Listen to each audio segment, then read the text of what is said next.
आज हम हमारी पुस्तक संचयन में नया पाठ देखने वाले हैं।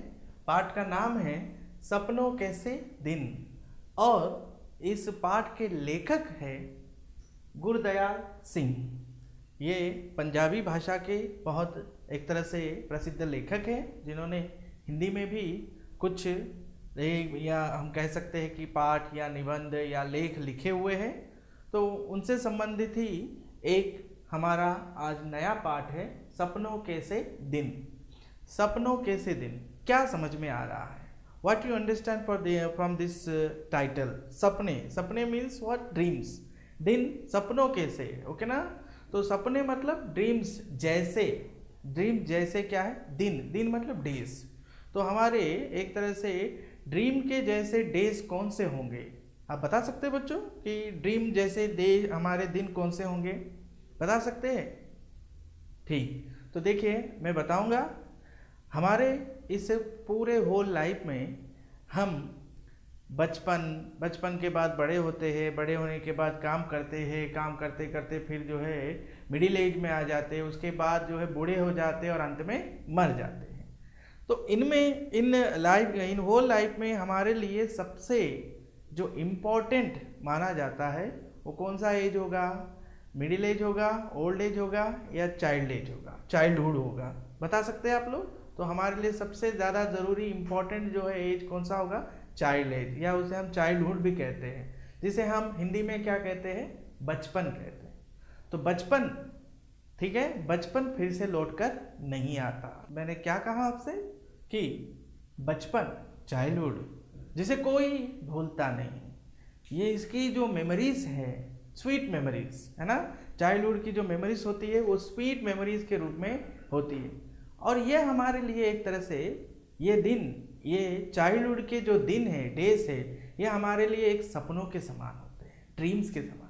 हमारे जीवन में, सबके जीवन में एक तरह से चाइल्डहुड आता है, चाइल्डहुड आता है, लेकिन सपनों के समान जो है आता है और आकर चला जाता है। और सपनों के समान ये हमें खुशियाँ, है ना, हैप्पीनेस देता है। और जीवन भर, होल लाइफ हम जो है ये बचपन की स्वीट मेमोरीज को याद करते रहते हैं। तो यहाँ पर हमारे गुरदयाल सिंह भी अपने बचपन की कुछ यादें, अपने चाइल्डहुड की कुछ मेमोरीज, उनकी स्वीट मेमोरीज जो है इस पाठ के माध्यम से, थ्रू दिस लेसन, वो हमारे सामने रख रहे हैं। तो इसलिए लेसन का नाम भी क्या है बच्चों? सपनों कैसे दिन, है ना। लेसन का नाम भी क्या है? सपनों कैसे दिन, मतलब ड्रीम जैसे, ओके ना। हमारे जो है क्या एक तरह से वो डेज, तो कौन से डेज, कैसे डेज, वो हम जानने वाले हैं बच्चों, ठीक है। तो पाठ का नाम क्या है? सपनों कैसे दिन। और इस पाठ के जो ऑथर या लेखक है वो गुरदयाल सिंह हैं। तो देखिए मैं सीधे पाठ पर आ रहा हूं, पेज नंबर 20। सपनों कैसे दिन। मेरे साथ खेलने वाले सभी बच्चों का हाल एक सा होता। मेरे साथ खेलने वाले सभी बच्चों का हाल एक सा होता। नंगे पाँव, फटी मैली सी कच्छी और टूटे बटनों वाले कई जगह से फटे कुर्ते और बिखरे बाल।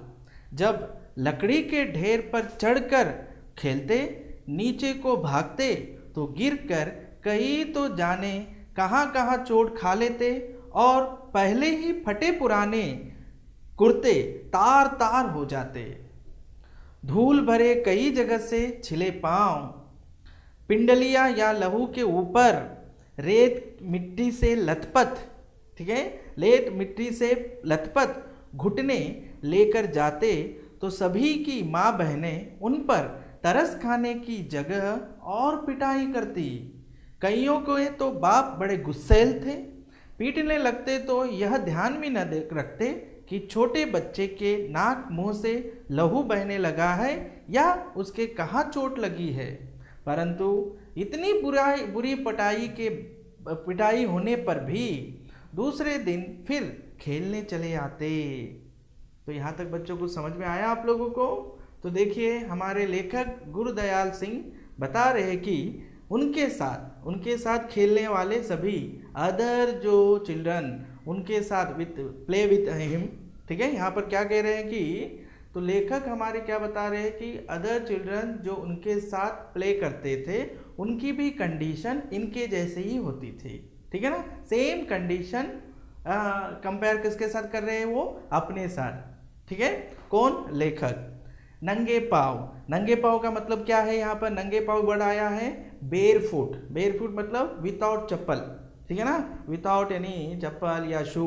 पाँव, पाँव मतलब जानते हैं आप लोग फुट, ओके। फटी मैली, टोन डर्टी, ठीक है ना, टोन डर्टी, फटी मैली का मतलब होता है डर्टी, और जो है फटी का मतलब होता है एक तरह से टोन, फटी हुई, जो टेर की हुई। कच्ची, कच्ची का मतलब होता है यहाँ पर हम लोग एक तरह से क्या ले सकते हैं, शॉर्ट ले सकते हैं या चड्ढी ले सकते हैं, ठीक है ना, हाँ समझ में आ रहा है ना, या अंडरवेयर भी ले सकते हैं एक तरह से। तो फटी मैली सी, कच्ची, और टूटे बटन वाले, तो ब्रोकन हुए बटन्स, शर्ट के जो शर्ट के बटन भी नहीं है, बटन्स आर ब्रोकन, ओके ना। और कई जगह से सेवरल मतलब सेवरल प्लेस से क्या हुई है, वो फटी हुई कुर्ता, कुर्ता मतलब एक तरह से शर्ट, ठीक है। और बिखरे हुए बाल, बाल मतलब जानते हैं आप लोग एक तरह से हेयर स्कैरल हेल्ड, मतलब पूरी तरह से जो है अजीब तरह के जो है बाल। तो देखिए यहाँ पर लेखक अपने बचपन की बातें याद करते हुए बता रहे हैं कि इनके साथ खेलने वाले, जो प्लेइंग करने वाले जो अदर चिल्ड्रन थे, तो सेम कंडीशन होता था इनका और जो है दैट अदर चिल्ड्रन। तो क्या कंडीशन बता रहे हैं, व्हाट ही से द कंडीशन, तो पैरों में चप्पल नहीं होती है, ओके ना। उसी के साथ साथ जो है फटे पुराने कपड़े, मैले, डर्टी क्लोथ्स, ओके ना। डर्टी जो है वो शॉर्ट भी कह सकते हैं हम, या चड्डी भी कह सकते हैं इसमें, तो अंडरवेयर भी कह सकते हैं हम इसको। कच्ची के लिए तरह तरह के शब्द आएंगे। उसी तरह से जो है जो शर्ट ऊपर होती थी उसके बटन, टूटे हुए बटन, ओके ना। और वो शर्ट भी जो है बहुत सारे एक तरह से क्या है, फटी हुई मतलब टोन हुई। और उनके सारे सभी के बाल कैसे होते थे, नीट नहीं होते थे, नीट कोम से नहीं होते थे, वो बिखरे हुए इधर उधर होते थे, बता रहे हैं लेखक। जब लकड़ी के ढेर पर चढ़कर खेलते नीचे को भागते, लकड़ी का ढेर मतलब जो वुडन पाइल्स, एक तरह से जो वुडन्स को जमा करके जो है एक तरह से पूरी तरह से ढेर बना के रखते हैं, तो वो उस पर जो है ये लोग खेलते थे, चढ़ते थे, चढ़कर फिर क्या होते थे, एक तरह से गिरते थे। तो गिरने के बाद, फेल डाउन होने के बाद जो है कई जो है चिल्ड्रन इनके साथ खेलने वाले, बचपन की बातें बता रहे हैं, चाइल्डहुड की बातें बता रहे हैं। तो खेलते समय playing at a time of playing so many children are injured, okay ना। वाई, बिकॉज जो वो ढेर पर चढ़ते और जो है they jumping from there, okay ना। इसीलिए क्या है, नीचे गिरने के बाद, फेल डाउन होने के बाद उनके हाथ या पैर, उनके हैंड्स और जो है एक तरह से फुट, सब जो है क्या हो जाते थे, इंजर्ड हो जाते थे। फिर चोट का मतलब है इंजर्ड हो जाना। पहले ही फटे पुराने कुर्ते तार हो जाते, है ना, ऑलरेडी शर्ट जो है टॉर्न हुए हैं, अब इस तरह से गिरने से जो है क्या हो जाते थे, और फट जाते थे और टेर हो जाते थे वो। धूल भरे कई जगह से छिले पाँव, धूल भरे, डर्टी, अगली, पूरी तरह से धूल मतलब एक तरह से हम कह सकते हैं क्या है, मिट्टी का एक तरह से बारीक बारीक जो हमारा क्या होता है उसको, है ना, मिट्टी से, सैंड से एक तरह से, तो धूल से भरे हुए एक तरह से सतह, क्या कह रहे हैं कि धूल, और एक क्या है, कई जगह से, सेवरल जगह से, प्लेसेस से छिले हुए पार, छिले हुए मतलब अब इंजर होने के बाद क्या है, स्किन निकल जाती है कि नहीं जाती है ऊपर से, तो वो छिले हुए पाँव। और क्या है, लहू के ऊपर, लहू मतलब उस ब्लड के ऊपर, ये स्किन अगर जो है छिल गई है, मतलब अगर स्किन जो है छिल गई, छिलने का मतलब है फेल डाउन होने के बाद अगर हम जो है सैंड पे गिरते हैं तो हमारी ये स्किन जो है निकल जाती है, तो उसका ब्लड बाहर आ जाता है। जब ब्लड बाहर आता है तो उस पर जो है रेत या जो है मिट्टी मतलब सैंड जो जम जाती है, तो जमे हुए उसी हालत में, उसी कंडीशन में जब घर पहुंचते हैं, ओके ना, when they went their homes, okay, तब वहाँ पर माताएं मतलब उनके मम्मीज या उनके जो है मदर या बहनें, सिस्टर्स, उनको देखकर जो है उन्हें, अरे ये क्या हो गया, उनके साथ थोड़े से जो है क्या होना चाहिए, फीलिंग आनी चाहिए कि what is this, okay. But वो लोग क्या करते थे, उल्टा उनको मलहम पट्टी मतलब जो है उनको बैंडेड करने की अपेक्षा एक्सेट्रा मतलब बैंडेड करना छोड़कर उनको बीट करते थे, उनको बहुत मारते थे। समझ में आ रही बात? क्यों मारते थे? क्योंकि ये बच्चे जो है क्या करते थे, लेखक और उनके सारे मित्र जो है, सारे जो है फ्रेंड्स क्या करते थे, ये लोग मिट्टी में खेलते, सैंड में खेलते थे, उछलते, जंपिंग वो सब करते थे, तो उसके कारण वे इंजूर हो जाते थे। अगर ज़्यादा इंजरी हुई तो फ्रैक्चर पिक्चर हो गया तो मोर प्रॉब्लम हो सकता है, इसलिए वो माता या फिर जो है उनकी बहनें इनको और मारती थी। और कुछ लोगों के मतलब माता को छोड़ दिया जाए और जो है सिस्टर्स को छोड़ दिया जाए, कुछ लोगों के डैडीज जो बहुत ही एक तरह से क्रूएल होते थे। क्रूएल का मतलब यहाँ पर बहुत गुस्से में आते थे, जल्दी गुस्से में आकर क्या करते थे, वो ऐसा मारना शुरू कर देते थे कि बच्चे के मुंह से मतलब जानते हैं आप लोग, माउथ से या जो है नोज से खून आ रहा है, ब्लड निकल रहा है, ये भी वो जो है ध्यान देते नहीं थे, बहुत बीट करते थे उन लोगों को। फिर भी इतना कुछ मार खाने के बाद भी, इतना सब कुछ होने के बाद ही next morning again they are doing same thing, they not changing their activities. समझ में आ रहा है? तो यही कह रहे हैं यहाँ पर, पीटने लगते तो परंतु इतनी बुरी पिटाई होने पर भी दूसरे दिन नेक्स्ट डे खेलने चले आते। Again they are playing, okay ना, same activity they are doing.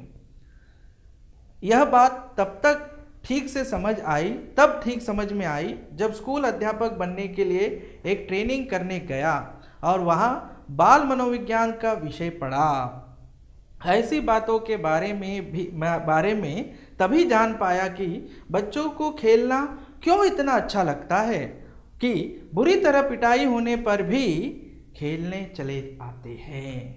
तो लेखक को बड़े होने तक बिल्कुल पता नहीं है, ओके, ग्रोन अप होने तक ही never understand why are we going again and again after beating, okay ना, after beating also again they are going for playing, okay. तो ये बात उनको जो है अंडरस्टैंड नहीं हो सकी, कब तक, जब तक वो ग्रोन अप नहीं हुए। ग्रोन अप हो गए और जब वो, ठीक है ना, अध्यापक बनने के लिए मतलब टीचर बने थे ये, तो टीचर ट्रेनिंग प्रोग्राम में गए थे। टीचर ट्रेनिंग प्रोग्राम में वहाँ पर उन्होंने जो है क्या एक तरह से विच सब्जेक्ट ही लर्न, यहाँ पर बता रहे हैं कि कौन सा सब्जेक्ट, वो शिक्षा मनोविज्ञान, एजुकेशनल साइकोलॉजी।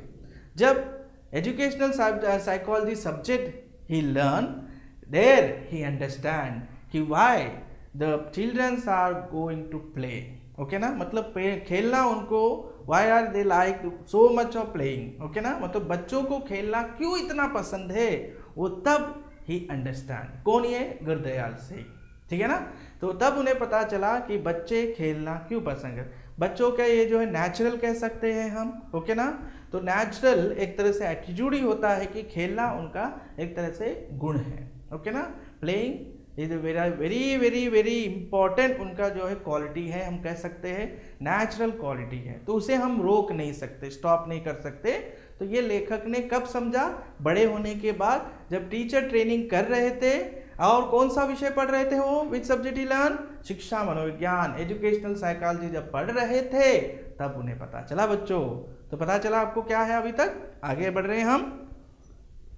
मेरे साथ खेलने वाले अधिकतर साथी हमारे जैसे ही परिवार के हुआ करते हैं। Those who are playing with me, लेखक कह रहे they are same, मेरी जो फैमिली थी उसी तरह के फैमिली उनकी भी थी। सारे मोहल्ले में बहुत परिवार तो हमारी तरह आसपास के गांवों से ही आकर बसे थे। जिस स्ट्रीट में, ओके ना, विच स्ट्रीट में लेखक रहते थे, तो वहां पर जितने भी फैमिलीज थे, the all families coming from other जो है क्या है, गांव से, विलेजेस से आकर वहां पर स्टे कर रहे थे। 2-3 घर साथ ही की उजड़ सी गली में रहने वालों के थे, तो 2 और 3 जो है एक तरह से नेक्स्ट लेन या नेक्स्ट स्ट्रीट के थे। हमारी सभी की आदतें भी कुछ मिलती जुलती थी। ऑल आवर हैबिट्स, मतलब लेखक कह रहे ऑल आवर हैबिट्स आल्सो क्या थे, एक तरह से सेम थे, इसमें कोई चेंजेस नहीं थे। क्यों? क्योंकि हम लोग सारे एक ही परिवार के, मतलब जिस गांव में हम लोग रहते थे, विच विलेज में हम लोग जो है स्टे करते थे, वहां से यहाँ पर आए थे। ले परिवार मतलब एक तरह से फैमिली जो है लगभग सेम था, इसीलिए हमारी आदतें, हैबिट्स ऑल्सो मैच्ड कह रहे हैं। उनमें से अधिक तो स्कूल जाते ही नहीं थे, जो कभी गए भी पढ़ाई में रुचि न होने के कारण किसी दिन बस्ता तालाब में फेंक आए और फिर स्कूल गए ही नहीं, न ही माँ बाप ने ज़बरदस्ती भेजा। तो कह रहे लेखक कि हमारे में से, ओके ना, हमारे में से मतलब वो उनके जिनके साथ वो खेलते थे, उनके फ्रेंड्स में बहुत सारे बच्चे स्कूल नहीं जाते, they don't go to school, okay ना। स्कूल गए भी तो क्या है, उनको पढ़ने में, ओके ना, पढ़ने में रुचि नहीं थी, स्टडीज में कोई इंटरेस्ट नहीं था, ओके ना। अगर स्टडीज के लिए स्कूल भी गए तो रास्ते में ऑन दी वे एक बड़ा सा तालाब हुआ करता था, बड़ा सा तालाब लेक हुआ करता था। उस लेक में अपना बैग जो भी है, स्कूल बैग थ्रो कर देते थे और जो है खेलने में, प्लेइंग में लग जाते थे। इधर माता पिता भी, मतलब उनके their parents also not force to them to go to school. समझ में आ रही बातें? तो पढ़ने में रुचि नहीं थी, ओके ना, पढ़ने में मतलब स्टडीज में कोई इंटरेस्ट नहीं था, फिर भी एनी डे मतलब स्कूल गए भी तो आने वाले रास्ते में जो है क्या करते थे, ये बस्ता मतलब बैग, स्कूल बैग को जो है क्या है, तालाब में फेंक देते थे और प्लेइंग करने चले जाते थे। पेरेंट्स ने भी इनको कभी फोर्स नहीं किया, ठीक है ना। किस लिए फोर्स नहीं किया है? To study, okay. तो यहाँ पर यहाँ तक कि परचुनिये आड़तिये भी अपने बच्चों को स्कूल भेजना जरूरी न समझते। परचुनिया मतलब ग्रोकरी जो हम लोग खरीदते हैं, किराना सामान, वो दुकान वाले, साथ साथ में आड़तियों मतलब commission agents, way that persons also अपने बच्चों को जो है क्या है, स्कूल नहीं भेजते थे। स्कूल भेजना वे क्या नहीं समझते थे, नेसेसरी नहीं समझते थे, ओके। कभी किसी स्कूल अध्यापक से बात होती तो कहते, मास्टर जी हमने इसे क्या तहसीलदार लगवाना है। इफ एनी टाइम मतलब एनी सिचुएशनली या कोइंसिडेंसली कोई टीचर उनसे बात करता है, ओके ना, टॉक करता है पेरेंट्स से कि why are you not sending to school, तो वो लोग क्या बताते हैं वहाँ पर, what is the answer they given that कि हमें इसे क्या तहसीलदार बनाना है। तहसीलदार मतलब एमआरओ बनाना है क्या, ठीक है, मंडल रेवेन्यू ऑफिसर बनवाना है इसे? नहीं। क्यों नहीं बनवाना है? क्योंकि बड़ा होके इसे तो फिर से दुकानदारी, बिजनेस तो करना है। जैसे कौन कौन से बिजनेस की बात कही गई है?